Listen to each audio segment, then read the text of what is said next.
Boa noite a todos, boa noite a todas. A gente está começando aqui mais uma live, né? O assunto hoje é a questão da Selic, né? Todo mundo que tem investimento, conhece um pouquinho de economia, sabe que vira e mexe tem uma alteração na Selic, né? São feitas 8 reuniões por ano e eles ajustam o que eles vão fazer o que eles vão fazer com essa taxa. Então vamos lá. O que é a taxa Selic, né? A taxa Selic, basicamente, é a taxa que o Banco Central do Brasil determina que vai ser o que vai ser pago dos financiamentos, dos investimentos que forem feitos pelo Banco Central na retirada também da, da taxa de juros que ele paga sobre seus próprios investimentos, sobre a poupança que é depositada, né? Como que é isso? Essa taxa Selic é reflexo de várias ações, né? Então, por exemplo, o que interfere nessa taxa Selic? Inflação, a, a taxa de juros internacional, né? Quanto que os países ao redor do mundo estão cobrando, o quanto que está o real frente ao dólar, frente ao euro, porque isso influencia também, eu vou destacar depois cada um. Reserva monetária, quanto que a gente tem de dólar guardado aqui no país, no nosso Banco Central, e uma perspectiva de PIB, né, Produto Interno Bruto. Como que a inflação vai interferir na taxa de juros? O que dizem os livros de economia? Eles dizem que quanto mais a economia tiver inflacionada ou com uma perspectiva de inflação, com aumento de preços, né? O que é inflação? É aumento de uma cesta básica de produtos, aumentar o preço dela num período de tempo. Então, por exemplo, hoje você compra uma cesta básica por R$ 50, amanhã você vai comprar a mesma cesta básica por R$ 50,50. Então, você teve uma inflação de 1%. Né? Então, legal.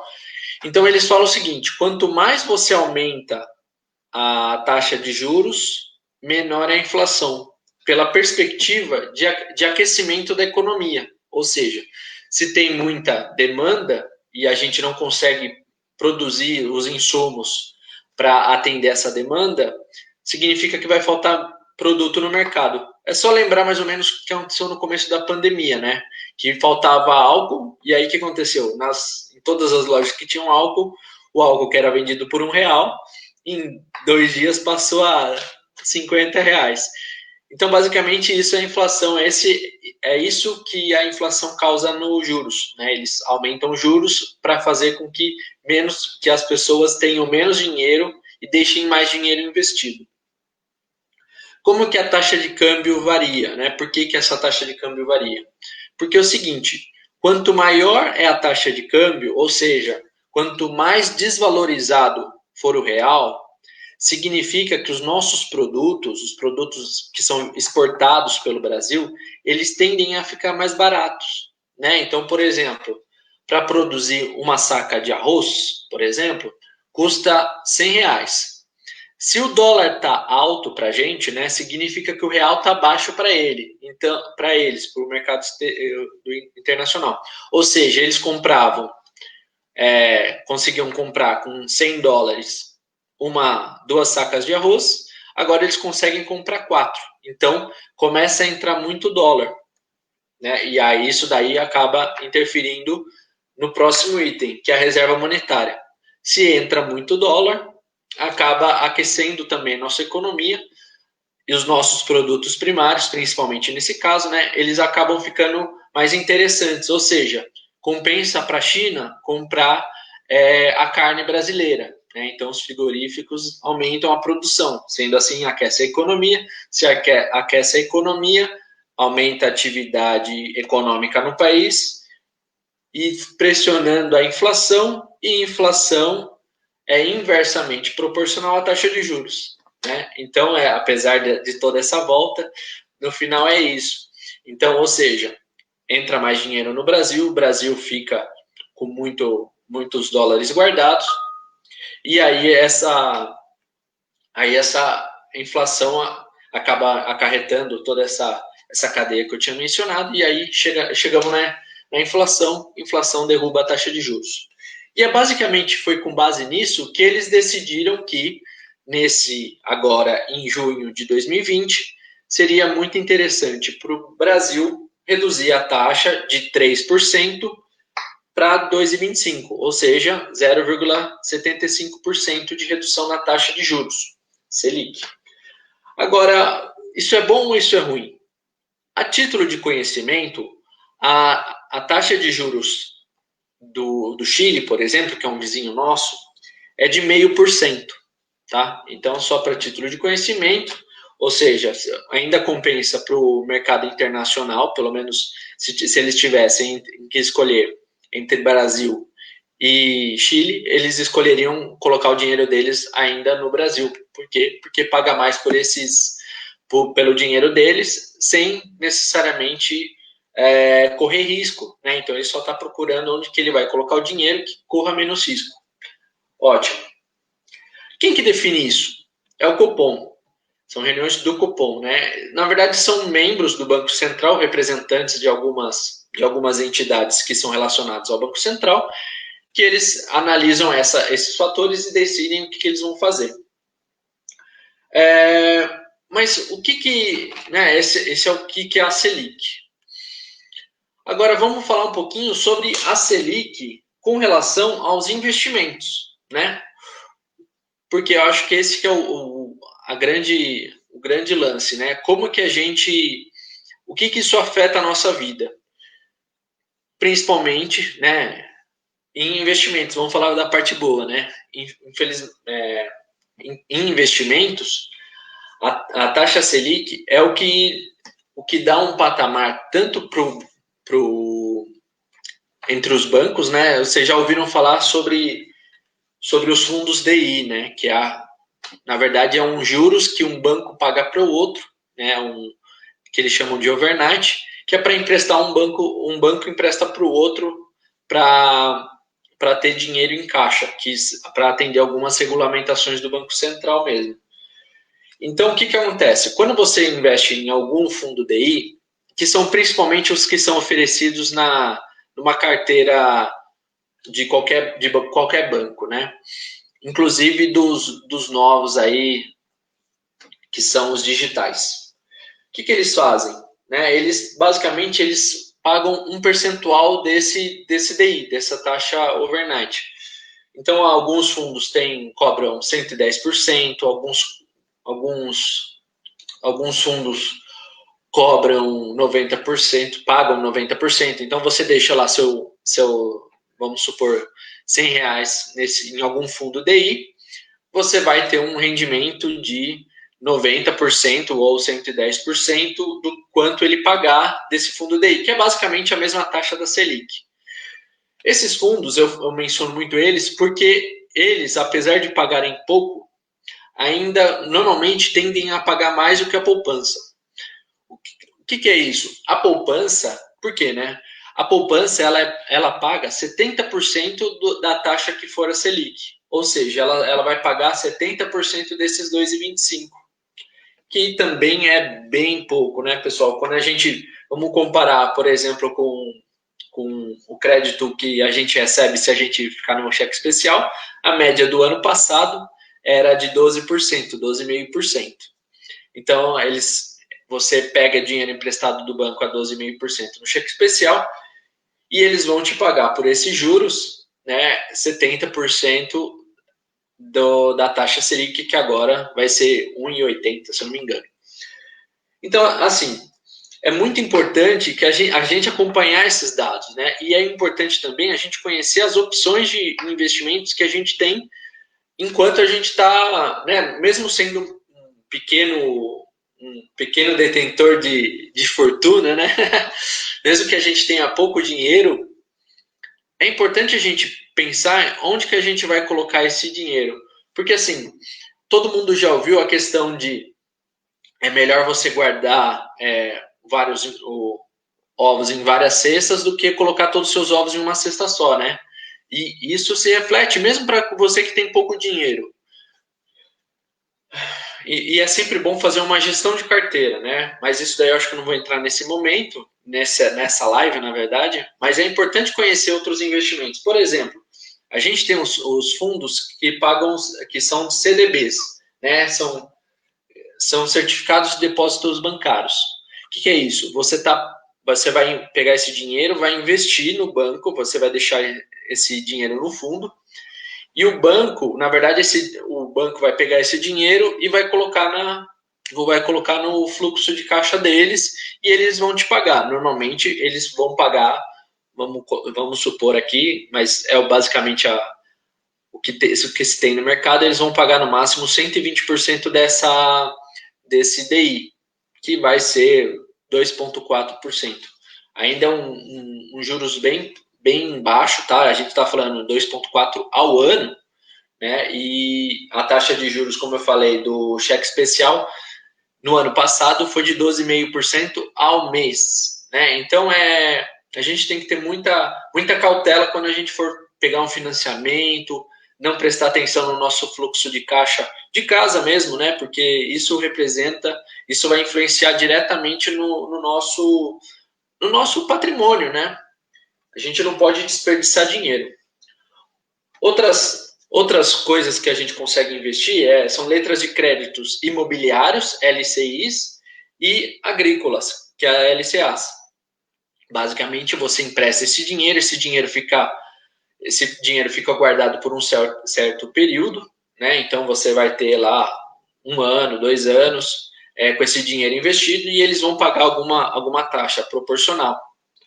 E uma outra opção que se tornou muito recorrente nesses últimos anos, que é a questão do título público, né? A gente consegue fazer o investimento em título público a partir de R$30, se eu não me engano.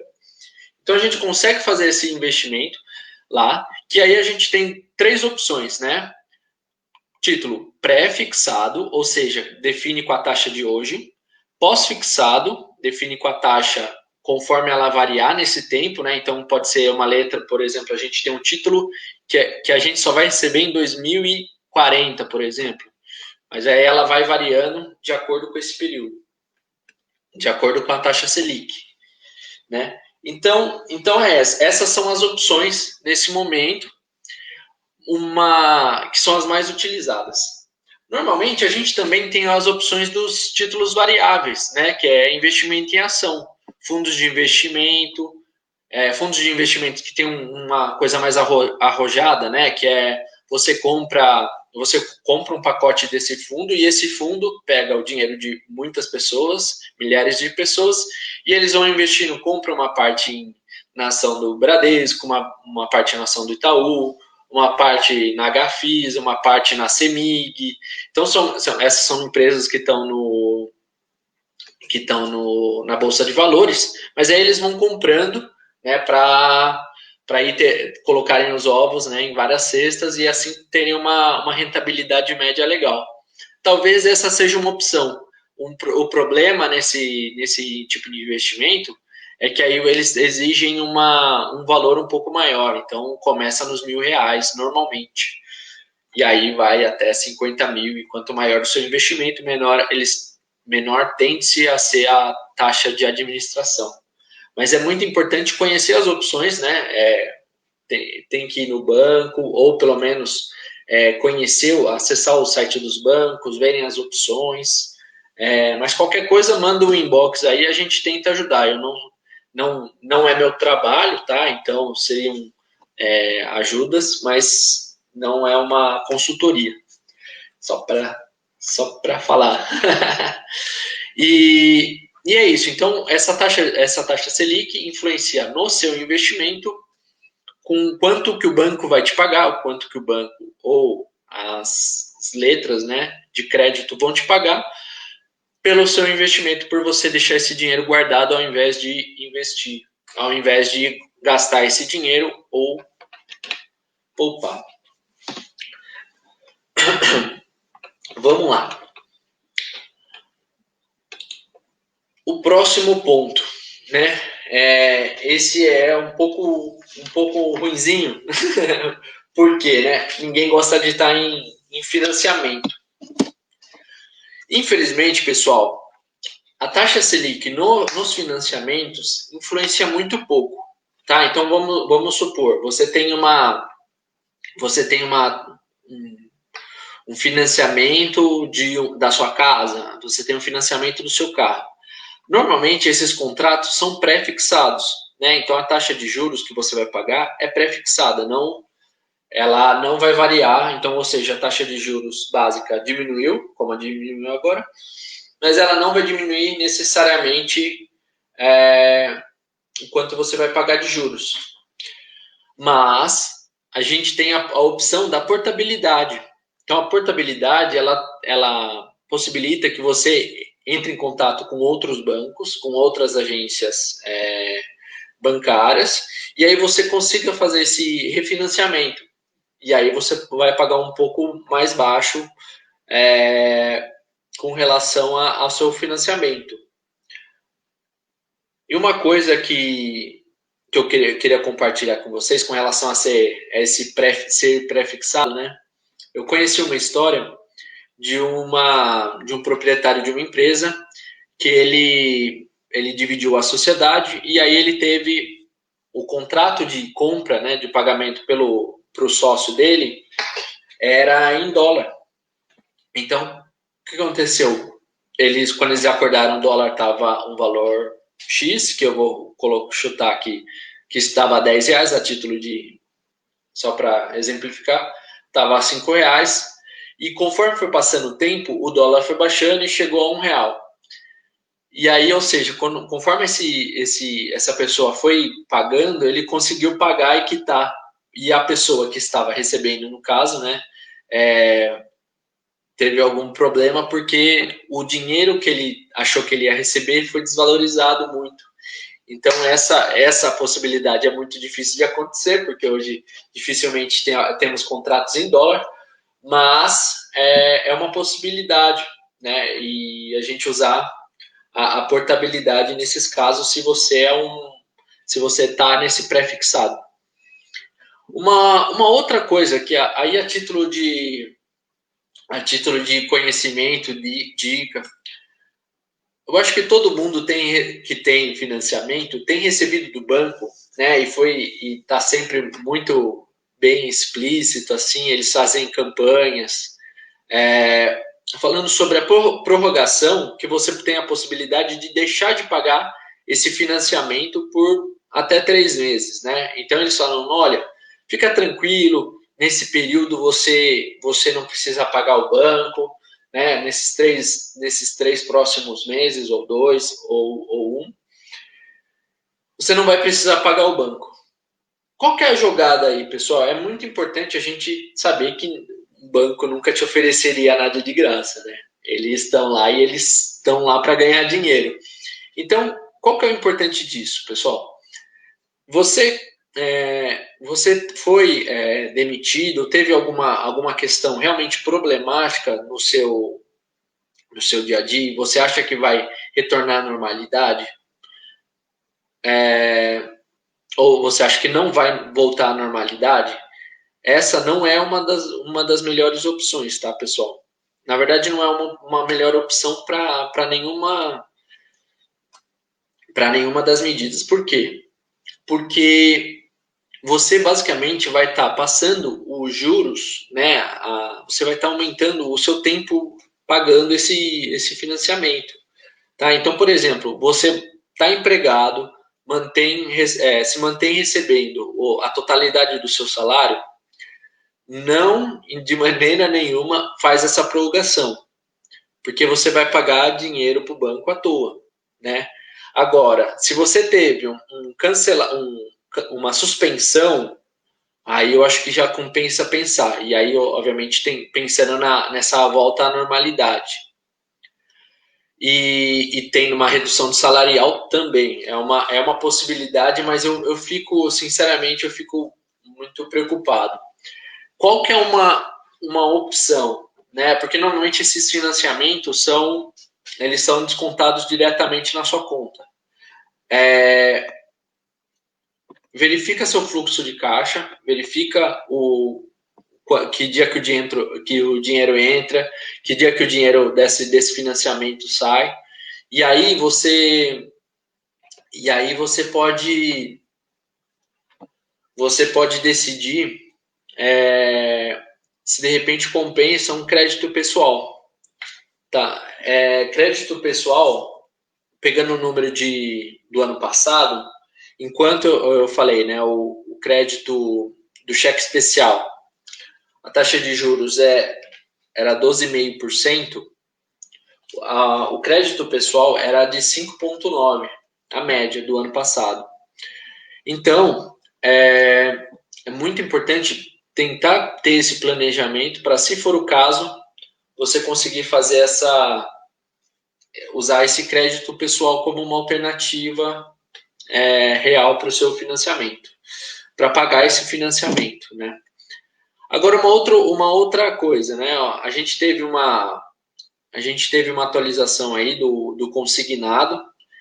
Eles reduziram a taxa de juros, né, do consignado, aumentaram o tempo que você poderia pegar esse empréstimo, o tempo de pagamento, né, de 5 para 6 anos, e também a margem, ou seja, antes você pegava 30% do seu salário, agora você pode aumentar para 40%. Se forem fazer, claro que a taxa de juros dele é mais econômica que todas as outras que eu mencionei até agora, né? Do que o cheque especial, do que o crédito pessoal. Mas tomem cuidado e façam com responsabilidade para garantir que depois isso não vire uma bola de neve, né? Então, é muito importante ter esse patamar aí para a gente repensar. Vamos para a próxima. Desculpa, eu estou vendo aqui, o Eric Solis tinha feito um comentário sobre a desvalorização do real, né? Nesse caso, Eric, o que acontece, tá? O real foi a moeda dos países emergentes que mais se desvalorizou frente ao dólar, tá? Então, assim, investir aqui seria muito mais vantajoso, né? Tanto comprar nossos produtos, porque a nossa moeda é a mais desvalorizada, mas também pela taxa de juros ser maior que a chilena. Obrigado pela pergunta. Agora, falando com relação aos negócios, né? A gente tem vários empreendedores aí que estão em dúvida, né? O que isso, na verdade, vai refletir na nossa vida. Pessoal, para os empreendedores, a gente tem uma questão muito séria, né? A gente tem as linhas de crédito, o governo federal, ele fez um investimento, na verdade, ele fez esse deslocamento de 1,2 trilhões nos bancos, sem nenhuma restrição, né? Então, ou seja, eles distribuíram para os bancos, o governo federal distribuiu para os bancos 1,2 trilhões, falando o seguinte: esse 1,2 trilhões a gente vai te dar para você aumentar seu caixa e não ter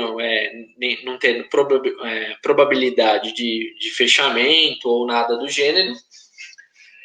E a gente vai também vai repassar para vocês um dinheiro que é para vocês emprestarem para o setor empresarial, né? Há uma taxa de juros pré-definida lá, que é mais baixa. A ideia em si do empréstimo para o pequeno empresário é muito boa, na verdade é crucial nesse momento. Por exemplo, quando a gente pega o que eles fizeram na Argentina, que é um caso bem interessante para a gente discutir, o que eles fizeram? O governo, eles além de aumentarem 40% o investimento de gasto público, né? Então eles investiram mais, principalmente na saúde. Eles emprestaram capital de giro a juros zero. né? Então, por exemplo, o empresário lá que iria precisar lá, eles estão respeitando a quarentena de uma maneira bem legal. E assim, o empresário, pelo menos, ele está tranquilo que esse momento vai passar, né? E que ele tem capital de giro suficiente para se manter, né? Então, assim, o governo de lá proibiu o despejo, congelou os aluguéis, proibiu cortes de água, luz, internet, telefone, né? E aí ele fez esse empréstimo de giro, do capital de giro a juros zero para as empresas que não demitissem, isso é importante, para as empresas que não demitissem seus funcionários. E além de um adiamento da dívida bancária tributária, né? Que é importante isso daí nesse momento. Tanto é que, assim, a título de conhecimento não tem muito a ver com a live, mas enquanto no Brasil, quando eu fiz esse levantamento, tinha 980 mil casos de Covid, lá tinham 36 mil, né? Então, o número de casos é bem inferior lá, mesmo sendo não tanta divergência entre o número da população, tá? Legal. E assim, essa taxa de juros, essa redução na taxa de juros não está chegando na ponta dos empresários, né? Então, a gente ouve vários relatos, estamos ouvindo vários relatos do problema do empreendedor na hora que ele vai para o banco pedir esse empréstimo. Então, cria-se um monte de barreiras, né? E é importante que saibamos que essas barreiras foram criadas depois, tá? Depois do problema da pandemia. Tanto é que no dia 15/4 passou uma lei pela Justiça de Brasília, do Distrito Federal, onde que impediam o aumento da taxa de juros no momento de pandemia. Porque, assim, a gente sabe, realmente o problema de se emprestar no momento de emprestar dinheiro no momento de crise, né, é que você nunca tem certeza se você vai receber. Porém, é importante ressaltar que o governo emprestou, né, esses 1,2 trilhões de reais. Então, assim, tem como fazer, teria como emprestar esse dinheiro a uma taxa de juros igual. A gente não está falando de redução de taxa de juros, a gente está falando de juros igual. A gente vê a força do lobby quando essa lei passou em 15/4, 15 de abril, e no dia 23/4, ou seja, uma semana e um dia depois, 8 dias depois, essa decisão foi revogada. Então, e aí agora a gente tem esses juros abusivos de hoje, né? Que, obviamente, com o aumento da taxa de juros, agora, se você for lá conversar com o seu gerente de banco para pegar um dinheiro emprestado, ele primeiro que vai falar que ele se solidariza tal, e depois vai passar uma taxa de juros maior que a que você pagava antes da pandemia. Então, assim, é importante, né, entender que o setor bancário, né, assim, muitas pessoas defendem a, a, a liberdade, né, dos órgãos e que o Estado atue no mínimo possível, né? Mas o Guedes fez essa liberação, os bancos não estão respeitando, e aí a gente tem um problema sério para os negócios, né? Os empresários, nesse momento, estão sofrendo. Então, assim, principalmente pequenos empresários, micros e pequenos, porque é esse empresário que usava o salário dele, trabalhar na lojinha dele, trabalhar no restaurante dele, era ele que usava lá para comprar a própria refeição, para pagar sua própria vida, né?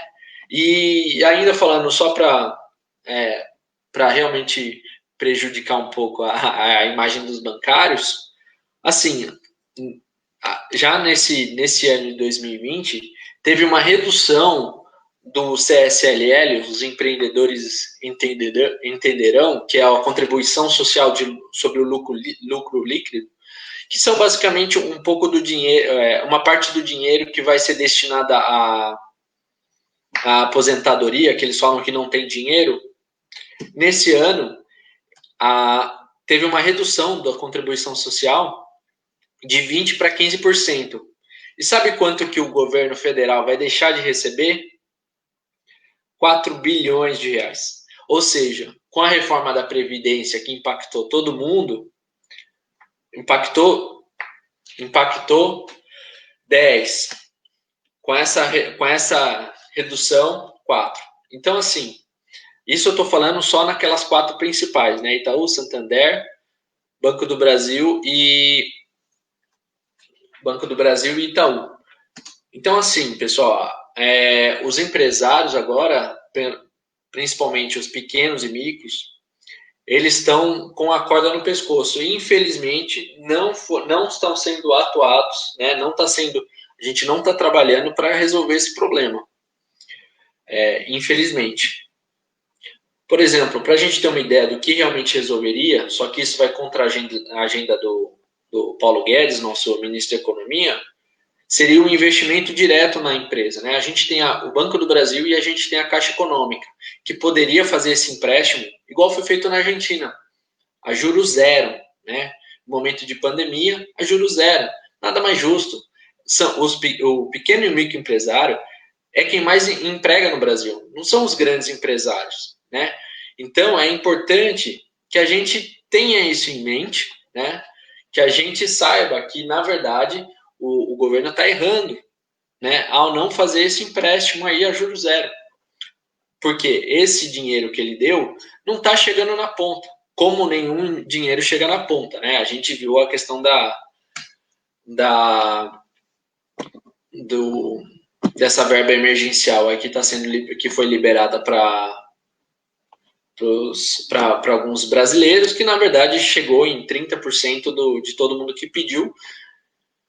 Lembrando que nem todo mundo que pediu merecia, mas muita gente que precisava não recebeu. Tanto é que quando teve o Enem, né, a gente teve um problema sério, tiveram vários projetos assim para ajudar quem precisava pagar o Enem e não tinha o dinheiro para pagar os 85 da taxa do Enem. Tiveram vários projetos para ajudar isso daí, para ajudar esses estudantes que precisavam de ajuda nesse momento. E é isso com relação aos financiamentos. Pessoal, vai colocando perguntas aí, por favor, e dúvidas, o que eu puder fazer para ajudar, por favor.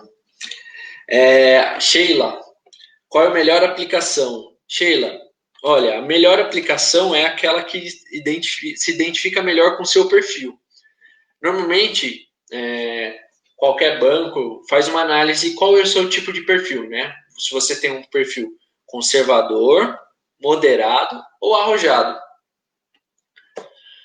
E aí, dependendo do seu perfil, eles traçam algumas estratégias. Então, a gente precisaria conversar um pouquinho mais para saber o seu perfil, né? Coloca aí o que você acha que é um bom investimento. Em quanto tempo você quer recuperar ele? Né? Você estaria disposta a aceitar perdas? Né? Daqui um ano ele desvalorizar um pouquinho? Conta um pouquinho para mim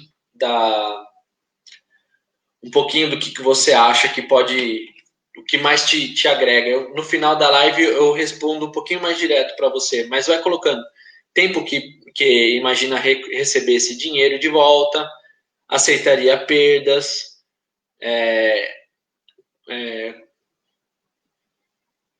qual que seria o tipo de investimento, se você tem alguma preferência em tipo de investimento, mais ou menos isso. Responde isso daí que a gente dá um certo foco nisso daí no fim da live. Infelizmente só falta 20 minutos, mas vamos lá. Voltar aqui. Agora, com relação ao último ponto, né? E aí depois a gente já vai para as perguntas e considerações finais, que é com relação à rota de crescimento, né? Essas medidas realmente são as mais assertivas para a gente entrar numa rota de crescimento da economia?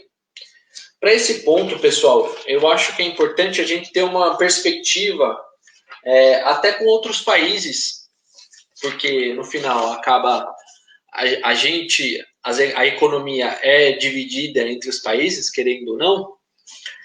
É importante a gente perceber como que é a perspectiva, qual que é a perspectiva do mercado para a gente e para os países ao nosso redor, que são um pouco concorrentes das nossas produções. Então vamos lá. O nosso PIB está em queda desde 2015, né? Então, queda atrás de queda ou estagnação. A perspectiva para esse ano era um crescimento, né? Até brincam, né? No ano passado, quando o Guedes, antes de assumir, ele falava: olha, vai crescer. E conforme o tempo foi passando, foi crescendo pouco, e menos, e a gente ficou perto do 1% de crescimento. Esse ano, a gente estava com a mesma perspectiva de 3%, 3 a 5%, mas veio o coronavírus e onde que a gente se situa? A média, a nossa previsão de crescimento, pessoal, para esse ano, está em menos 6%, tá? De acordo com algumas fontes aí, algumas agências, desculpa. Então, está uma queda de 6%. Para vocês terem uma ideia, né?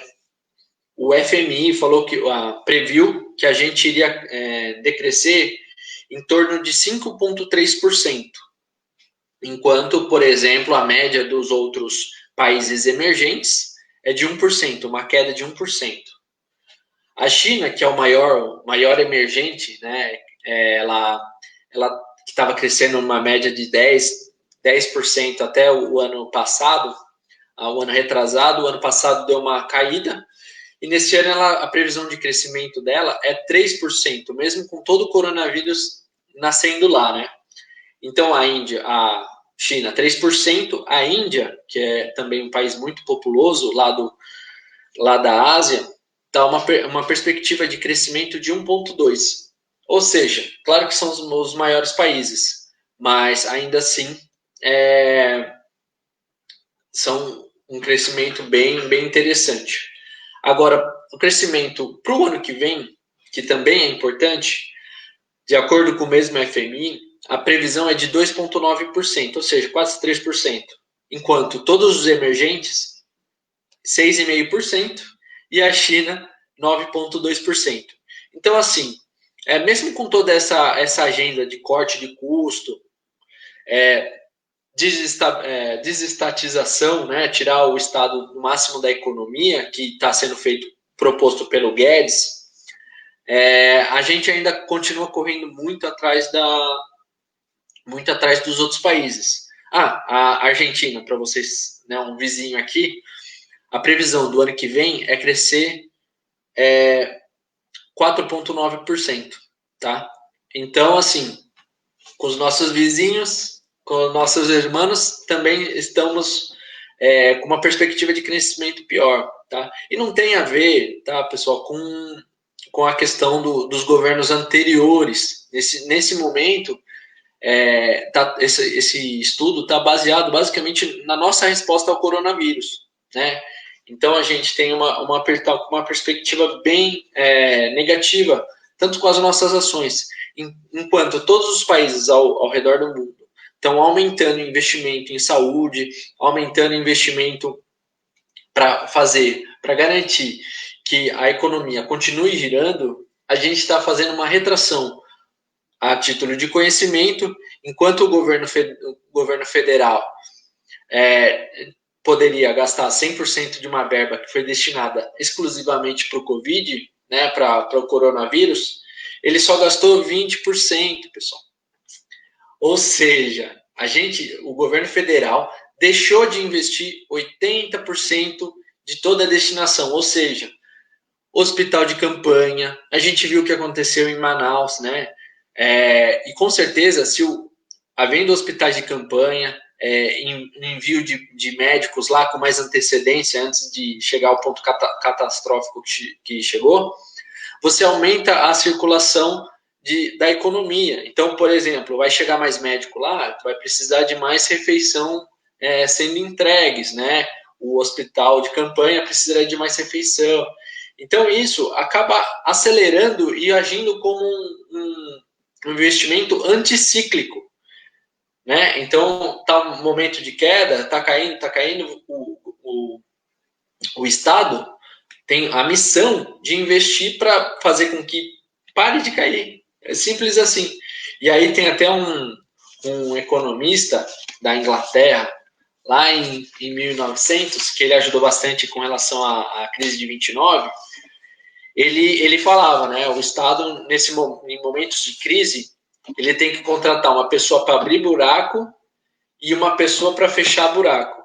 Então, por quê? Porque ele tem que garantir que as pessoas estejam empregadas. Se as pessoas estão empregadas, elas gastam. E se elas gastam, a economia tende a sair mais rápido dessa crise. Então, assim, por isso que eu ainda acredito que a gente ainda não tá fazendo o necessário para resolver e realmente colocar a gente numa rota de crescimento boa o suficiente para a gente começar a competir, né, com os outros países emergentes, né? Então a gente não pode ficar vítima da nossa indústria de commodities, né? Então vender petróleo bruto, comprar gasolina do Oriente Médio, comprar gasolina dos Estados Unidos, vender ferro para a China e comprar aço da China. A gente não pode se manter nesse momento. E talvez aquele falta de investimento em infraestrutura que a gente tanto reclama, né, talvez pudesse ser uma hora boa de investir nisso. A gente tem que investir. E nesse momento, tem duas coisas cruciais para a gente investir. Saúde, principalmente, né, o grande ponto é a saúde, e o segundo grande ponto é a infraestrutura, né? Além de educação, que depois eu vou colocar uma live aqui que eu fiz com a professora Kelly sobre o Fundeb. Depois eu coloco aqui nos comentários para vocês saberem. É muito importante isso daí também. Mas é isso. Então, pessoal, a gente tem muita coisa para andar, muita coisa, muito arroz e feijão para comer antes da gente sair desse momento de crise. Bom, é isso. As considerações finais e perguntas. Vamos lá. Eu vi que a Sheila respondeu.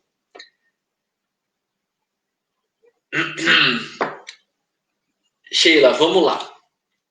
Tenho um LCI anual, tive um bom rendimento, 4 anos aplicados, mas procuro algo para ampliar minha possibilidade com lucro. Sheila, muito obrigado pela sua pergunta. Vamos lá. Acho que primeiro, a coisa mais importante é a seguinte, né? Você não pode, nunca pode deixar todos os ovos numa cesta só, né? Esse é o ensinamento principal de quem for te assessorar economicamente. É sempre bom dar uma diversificada no seu investimento. Então, você falou que tem LCI, né? É legal ter LCI, mas é legal sempre colocar o seu dinheiro em vários lugares.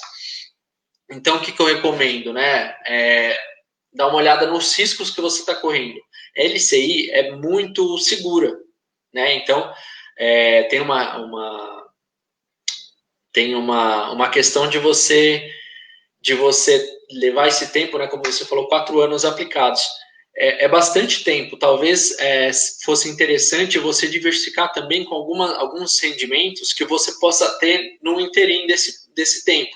Então, assim, uma parte você coloca na LCI, outra parte você coloca em alguns fundos que tem a carência de 30 dias, né? Então, você consegue negociar esses valores esses valores de acordo com a sua necessidade e você não fica preso num investimento só por 4 anos. Talvez seja interessante você começar a conhecer ou procurar em no banco que você tem conta, de repente o fundo de investimento, né? Então você coloca lá, vamos supor, você tem R$1.000, você coloca 30% na sua LCI, né? Que é um rendimento de baixíssimo risco. Você coloca num fundo de investimento moderado, né? Mais 30, mais 40%.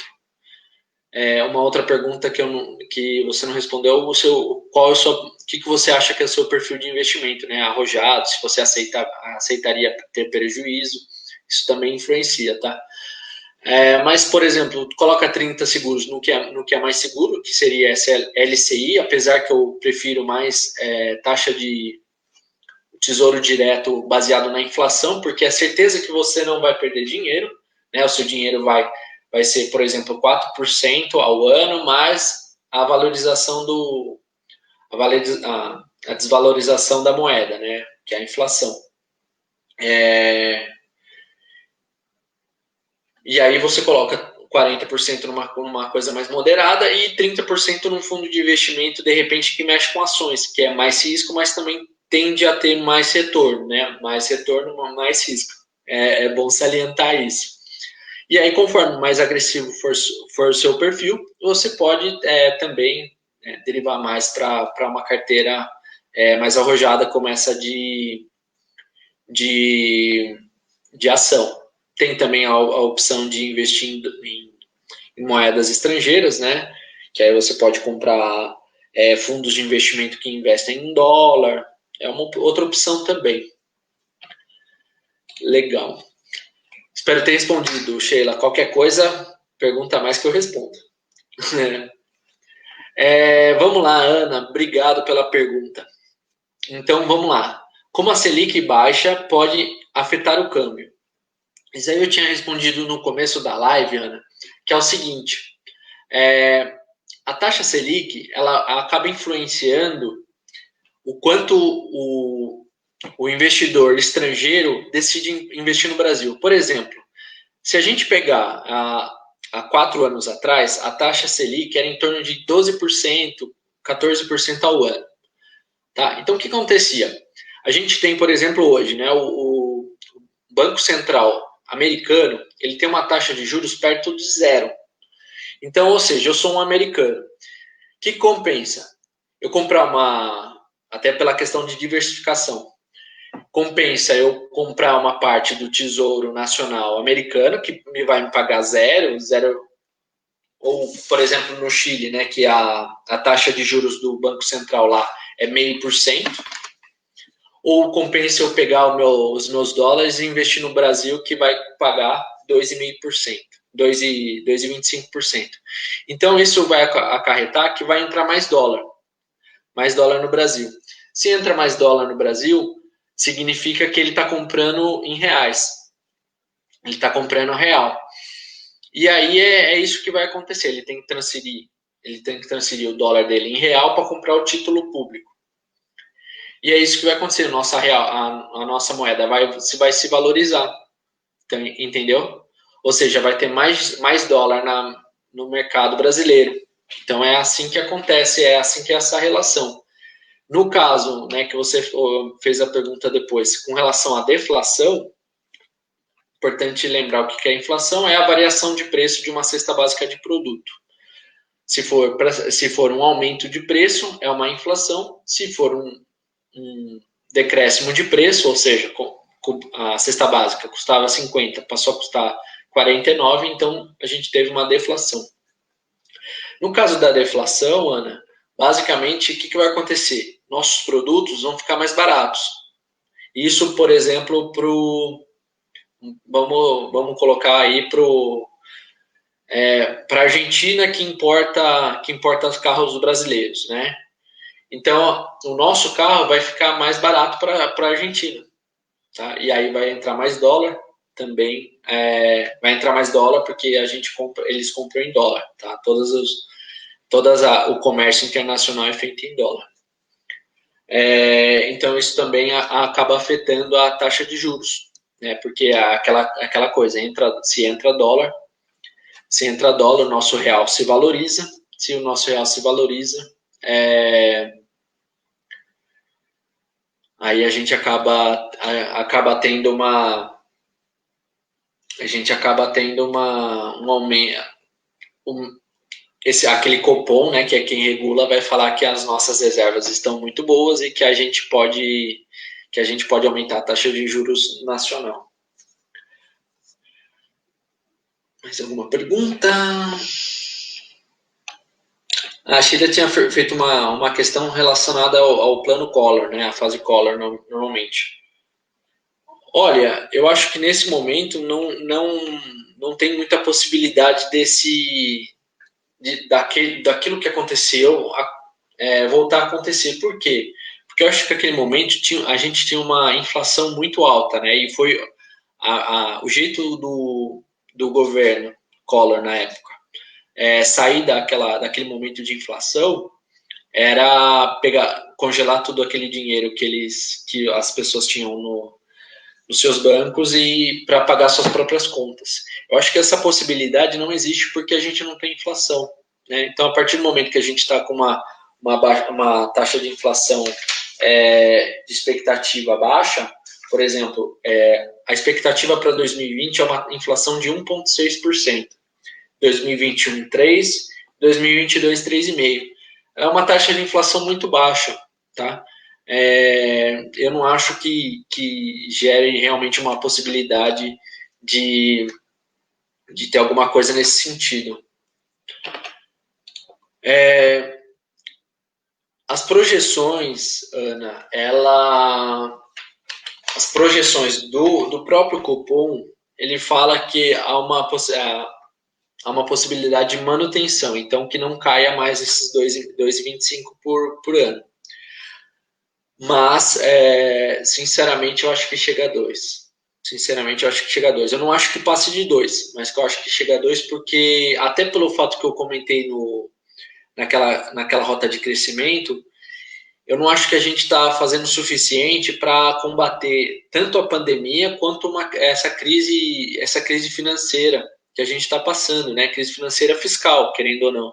Porque, assim, à medida que eu falei no meio da live, né, que os bancos estão pagando menos impostos diretos no lucro líquido, né? Então, ele se reduziu de 20% para 15% o imposto.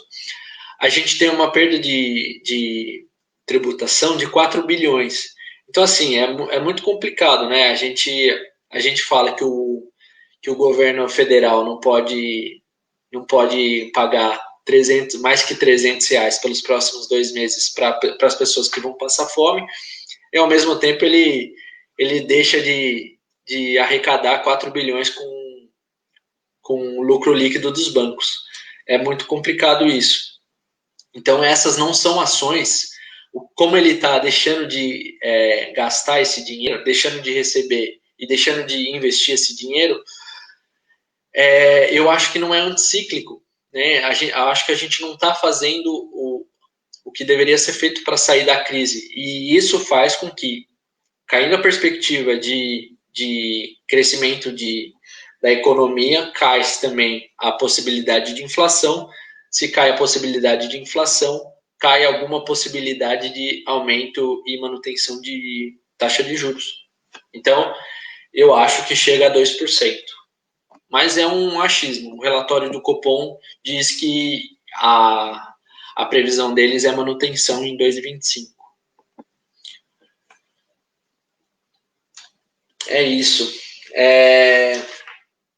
E com relação a quem não tem dinheiro, é importante ressaltar isso, né? Quem não conseguiu juntar dinheiro até agora?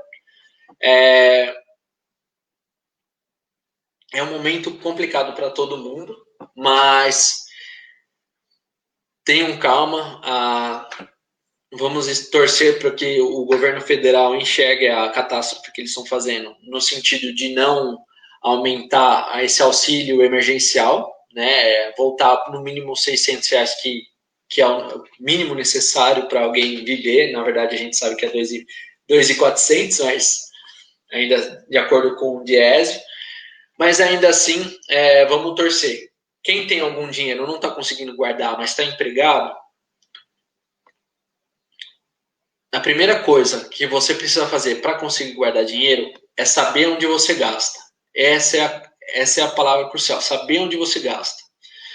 Depois de você saber onde você gasta seu dinheiro, tudo fica mais fácil. Você consegue até escolher onde não gastar. Mas antes de você ter esse controle,